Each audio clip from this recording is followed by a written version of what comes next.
Magandang hapon mga bossing. May gagawin tayo. Magpapalit tayo ng automatic transmission fluid. GD engine, Toyota Fortuner. Ayan mga boss.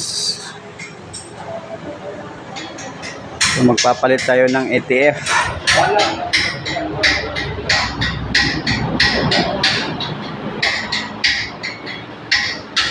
Yan mga busing.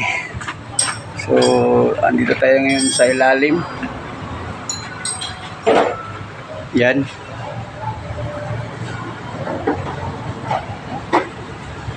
Ibababa natin yung ganyang oil pan mga boss para malinisan na rin. So ito yung ganyang drain plug. Ito yung ganyang check valve. So dito tayo mag-check kung tama na ba ang ganyang level o tama na ba yung ating nilagay na fluid. So dito tayo magbabase mga bossing. Yan. So itong mga tornilyo na to 10mm at niyang tatanggalin mga bossing. Yan.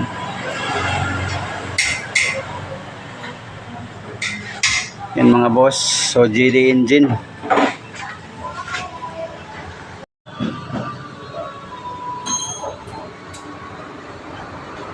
Yan mga boss, sisimulan na natin.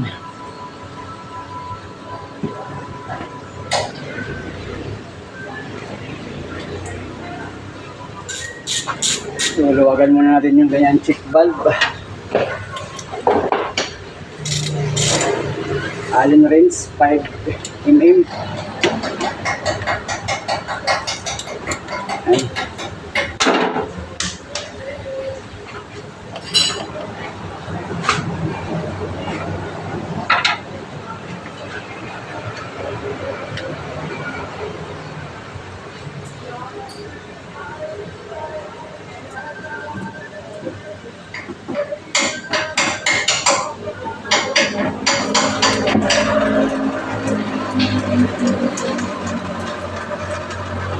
So check niyo yung ganyang gasket, no?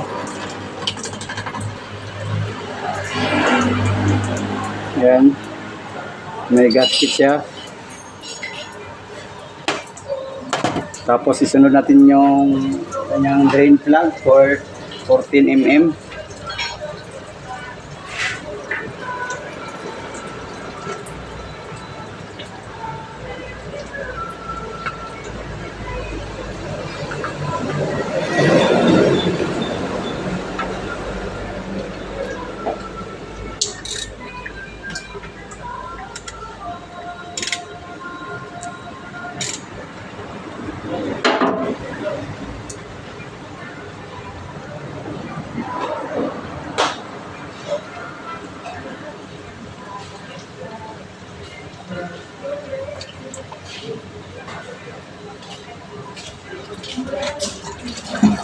So yan, may itim na.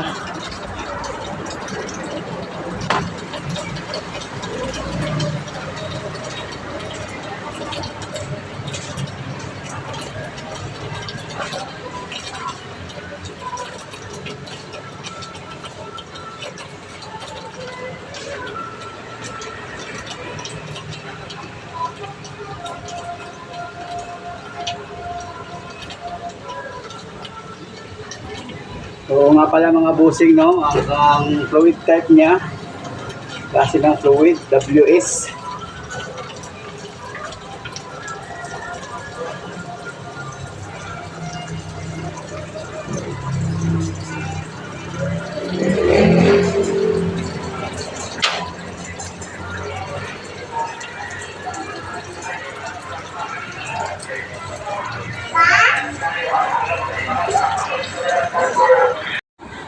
Ayan mga boss, no, so nadiri na natin yung ganyang ATF. Yan, so may itim na.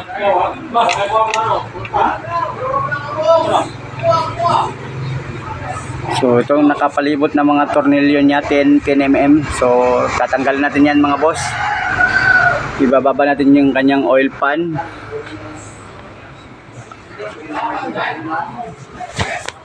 Yan, so ito yung kanyang ano, ETF. Itim na. Magpapalit tayo ng ETF. Ibababa natin yung kanyang oil pan para malinisan din. Sa itaas, yan yung kanyang filler plug. Yan o, may nakalagay na WS. Dali. Nako. Pasmado ata yung kamay ko. Yan, so dito tayo maglalagay ng fluid mga busing. Yan, so tatanggalin natin yung mga tornilyo.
Sila gamit niya, grabber malin daw.